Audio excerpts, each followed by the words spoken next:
Hello everyone, today I'm going to be showing you how to make some simple burp cloths. These are a perfect gift for baby showers and super easy to make. These are all the materials you will need to make them. You will need a half a yard of patterned flannel, a half a yard of solid colored flannel or terry cloth. If you want, you can use a pattern for both of the sides of the burp cloth, but I prefer using one pattern side and one solid side. I usually use white because it matches most patterns that you find.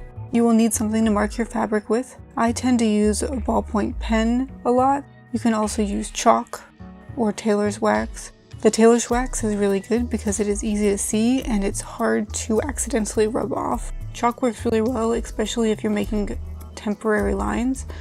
I personally like the ease of handling a ballpoint pen though. You will also need pins and some thread that is the same color as your fabric for top stitching. You will need something to cut your fabric with. You could use a rotary cutter or some regular scissors.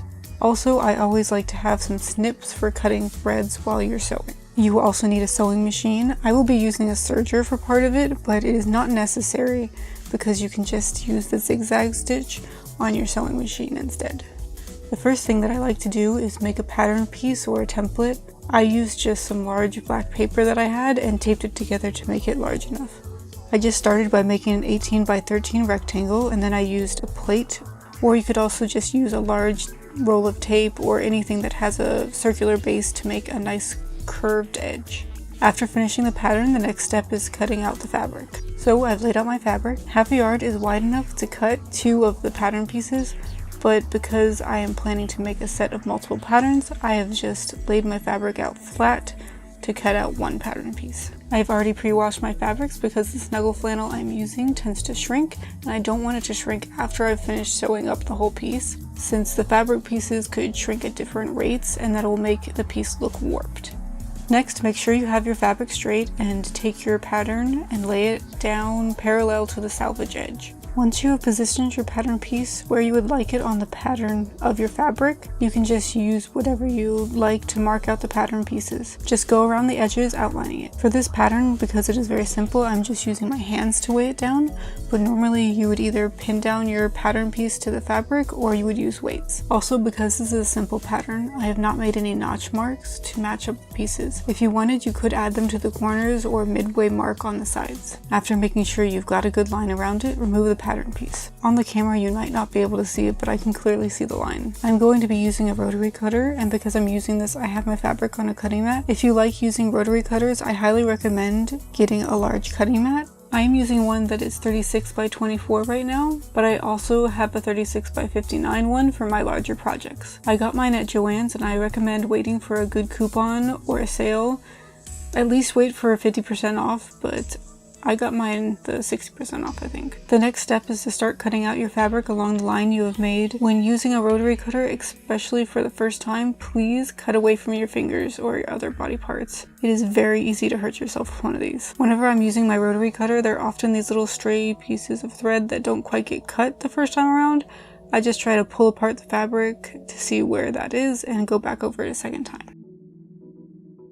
Also, I don't ever really try doing it all in one motion because your arm just eventually is not comfortable going a certain way. So it is fine to just do it in shorter spurts and go at whatever angle feels most comfortable. Alright, now that I'm done cutting out my patterned piece of fabric, I'm going to move this out of the way and cut out a piece of my solid fabric. So I recommend always ironing your fabrics before cutting them out. You want to iron it to make sure there are no wrinkles that are crumpled up sort of, so that when you make a line over them, the line ends up being longer than you were intending. So now I have ironed my fabric and it is nice and smooth now. For the white, I have my fabric folded because I'm going to be using this fabric on all the different patterns I have picked out. I have it folded in half with the selvages together as straight as I can get them. Now I'm going to do the same thing as I did with the other piece. Put my pattern piece on top, make sure that it's parallel to the selvage edge, hold it down and mark the fabric around the pattern. I'm just pushing down the fabric as I go because I have the fabric doubled up and I don't want it to move on the bottom. Once that is done, it is time to cut it out again. Because it is 2 layers, I have to add a bit more pressure while I'm cutting. I also tend to do it in shorter bursts so that the fabric does not slide underneath.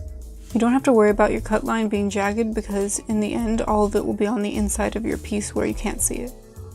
Now we have 2 pieces cut the exact same size. The next step is to pin your patterned piece and your solid piece together. The front sides of each fabric should be facing each other. It is obvious to tell what the front side of the pattern piece is because it is the side with the pattern on it. For the solid piece, because the snuggle flannel does not really have a distinct front or back, it is fine to use whatever side you choose. Next, just place the pattern piece on top of each other, matching up the edges as best you can, and make sure everything is nice and smooth. If there are some edges a bit off, that is okay. That will all be fixed whenever we serge the edges. Pin it with the head of the pin facing outwards so you can easily take them out while you're sewing. For this piece you don't really have to use a lot of pins, just one for each of the corners and the middle of the sides. Now it is prepped to go and serge the edge. I have set up my serger with thread to match my fabric. I'm just going to start on the long straight side, lift up my needle and my foot and slide my fabric in there to start. I'm going to remove the pin that's really close because I don't want to run that over.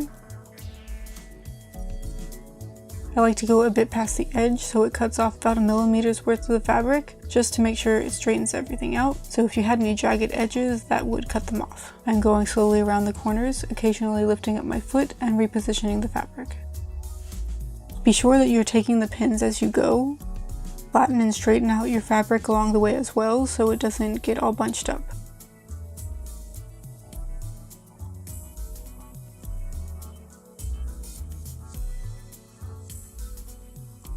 I'm going to stop right here about 3 to 4 inches before my start because I need an opening to flip it inside out. To end my serges, I lift up the foot and move the fabric out of the way and then make a long tail so I can make a knot at the end to make sure they don't unravel, and then I cut it shorter. Now we have a little hole that we're going to pull the fabric inside out of. I'm going to flip this inside out by putting my thumbs inside the opening. I like to start with the corner farthest from the opening and just pull it through. Gently because the fabric tends to fray if you're too forceful with it. Then get the other corner and push it inside out and towards the opening and pull it through. And just gently pull everything inside out. Now that it's all pulled inside out, just go around the edges and kind of massage out the seams. Now that the edges are nice, I go to the opening and fold in the seam allowance. Once I iron it, it should stay in place whenever I top stitch it to close the opening. I'm going to go iron this piece so it is nice and flat when I sew it. I've set up my sewing machine with white thread and I'm going to do a 1/4 inch top stitch around the edges. I'm going to start at the opening right there, line it up with a 1/4 inch mark and make sure the opening is closed properly. I'm going to use a 3.5 stitch width.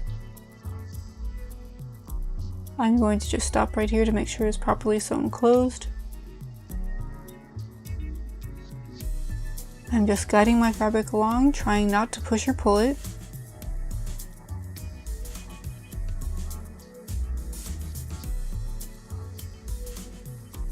Now that I'm back at the beginning, I'm just going to go back over the top stitch of my original stitch to lock the stitches in place. Alright, I'm done. I just need to snip the edges and that's it.